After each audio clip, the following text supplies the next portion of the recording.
The situation with Ross Cullum and Rocco Falconeri has reached a boiling point on General Hospital, and the fallout is absolutely massive. So let's just dive right into the absolute mess that went down this week, because I am still trying to process it all. Cullum is dead. Yes, you heard that right. After all that intense drama in Trauma 1 with Lucas Jones desperately trying to save the man who, in a sick twist of fate, actually murdered his boyfriend Marco Rios, Cullum finally flatlined for good. He didn't make it. And honestly, part of me is relieved because the guy was a total menace, but another part of me is just terrified for what this means for everyone else. Mostly Rocco. Because the stakes just went from attempted murder of a federal agent to actual literal murder. And that changes everything. Let's rewind a bit to how we got here. A few episodes ago, we saw that chaotic showdown on Pier 55. Cullum had Britt Westbourne cornered. He knocked her out cold after smashing her Huntington's disease meds. Jason Morgan swooped in, like he always does, and started brawling with Cullum. But Cullum had an iron rod and was about to bash Jason's head in. That is when Rocco, who had been hiding behind a wall the whole time, grabbed the dropped gun and shot Cullum in the back. He did it to save Jason, he did it to save Britt, but he is just a teenager. And seeing him pull that trigger was one of the most shocking things the writers have done in a while. I mean, what were they thinking? Putting a kid in that position? But it made for incredible television, I have to admit. So Nathan West showed up right after, took one look at the scene, and immediately knew what had to be done. He and Jason practically communicated telepathically. Jason was going to take the fall. Jason was going to let himself be hauled away by the WSB to protect Dante's kid, and Nathan took Rocco straight to Lulu Spencer's house and swore them both to absolute secrecy. Nathan looked Lulu dead in the eye and told her that if Rocco confessed, his life would be over. The WSB would destroy him, and Lulu, being a mother, obviously agreed to keep her mouth shut. She was an emotional wreck. We saw her just crumbling under the weight of this secret. But secrets like this never stay buried in Port Charles. They just do not. Who actually believes this is going to end well? No one. And that brings us to the guilt. Rocco has been sitting with this massive, crushing guilt eating away at his soul. He knows Jason was arrested by Dante. His own father arrested an innocent man. He knows Jason was thrown into a WSB transport van by Jack Brennan and shipped off to some unknown black site facility. He saw Danny Morgan, Jason's son, crying on the street as the van drove away. Can you imagine being a kid and knowing that your actions caused another kid to lose their dad? Rocco just couldn't handle it. He just couldn't do it. You could see it on his face in every single scene. The panic, the sleepless nights, the sheer terror of knowing you took a life, even if it was to save someone else. So Rocco made a decision. He thought about it long and hard. He probably paced around his room for hours, staring at the walls, listening to his mom try to hold it together downstairs, and he decided he could not let Jason Morgan go down for murder. Because now that Cullum is dead, it is a murder charge. Rocco walked out of that house, defying Nathan's strict orders, defying his mother's desperate pleas, and he went straight to the Port Charles Police Department. And honestly, my heart was in my throat watching this play out. I was practically screaming at the screen. Don't do it, Rocco! But also, do it, because Jason needs to be freed. It was such a conflicting moment for the fans on social media too. Everyone was just losing their minds. Rocco walks into the station, and of course Dante is there. Dante is always there. Dante has been grilling people, trying to figure out the missing pieces of this puzzle, completely oblivious to the fact that his own flesh and blood is the missing piece. Rocco just stands there, looking so small and so terrified, and he confesses. He tells Dante everything. He says he was on Pier 55. He says he saw Cullum attacking Britt and Jason. He says he picked up the gun and he pulled the trigger. He says he killed Ross Cullum. Just imagine the absolute shock on Dante's face. His world just completely crashed down around him in a matter of seconds. I have to give major props to the actors here because the emotion was just so raw.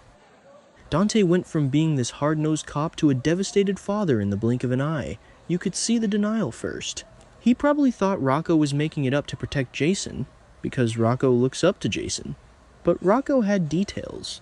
Rocco knew exactly how it happened, and Dante had to face the horrifying reality that his teenage son is a killer, and because it is a confession to the murder of a federal agent, Dante had no choice. He had to arrest his own son. He had to put the cuffs on Rocco, or at least process him.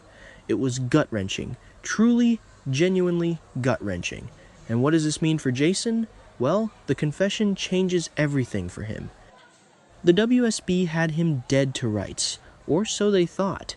Brennan was ready to lock him away forever. But with Rocco's detailed confession, and the ballistics and timeline probably matching up perfectly with Rocco's story, they had to let Jason go. Jason is released. He is finally freed from this nightmare, but you know Jason, he is not going to be happy about this. He was fully prepared to sacrifice his own freedom, maybe even his life, to keep Rocco safe. Jason has always been that guy. He takes the hits so others do not have to. So walking out of that holding cell, or being brought back from that transport van, Jason must be feeling a massive mix of relief and total failure. He failed to protect Dante's kid. But let's talk about the mothers in this situation, because the fallout here is just catastrophic. Lulu is absolutely heartbroken. She is losing her mind. She tried so hard to keep this under wraps. She listened to Nathan. She kept the secret. And now her worst nightmare has come true. Her son is behind bars facing murder charges. Lulu has been through so much trauma over the years, but this hits different. This is her child. And she knows the WSB does not play around. Cullum was a dirty agent, sure, but he was still a high-ranking director. The feds are going to want blood. Lulu is probably going to tear the police station apart trying to get to Rocco. And then there is Britt. Britt Westbourne is just drowning in sadness and guilt right now. She is very, very sad. And who can blame her? This entire terrifying ordeal started because of her. It started because Jen Sidwell and Ross Cullum were blackmailing her over her father, Caesar Faison's cold fusion project.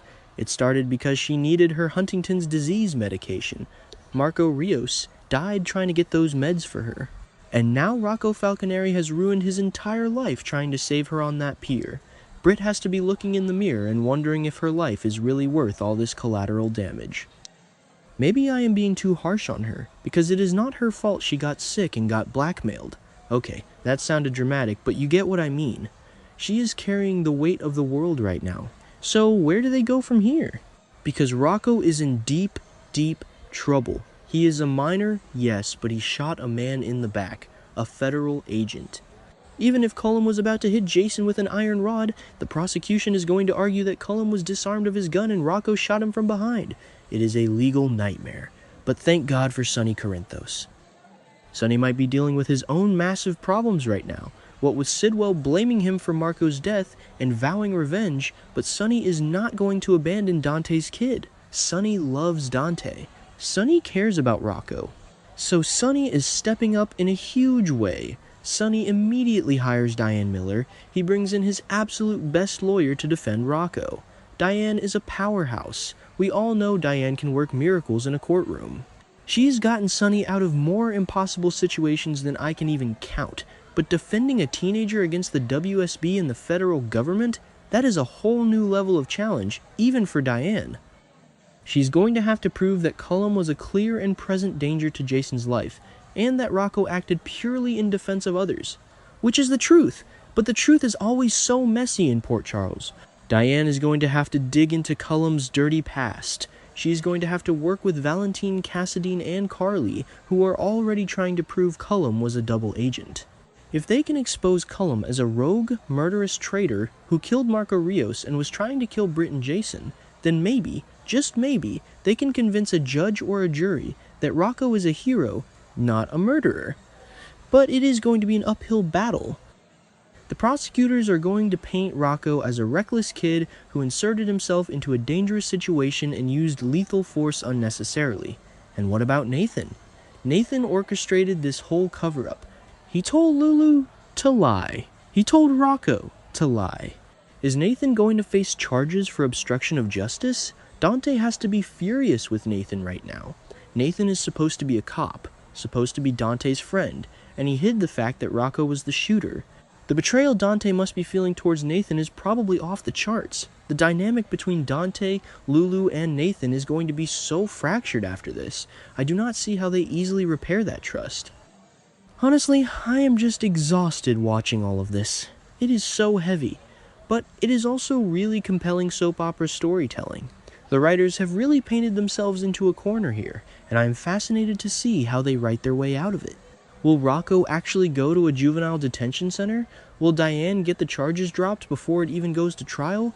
And how does Steve Burton's temporary exit fit into this now that Jason is released? Maybe Jason still has to leave town to track down more evidence against Cullum's rogue faction, or maybe the WSB still wants him for something else. We will have to wait and see. But for now, my heart just breaks for Rocco, Lulu, and Dante. It is a tragic mess, and I am here for every single messy second of it.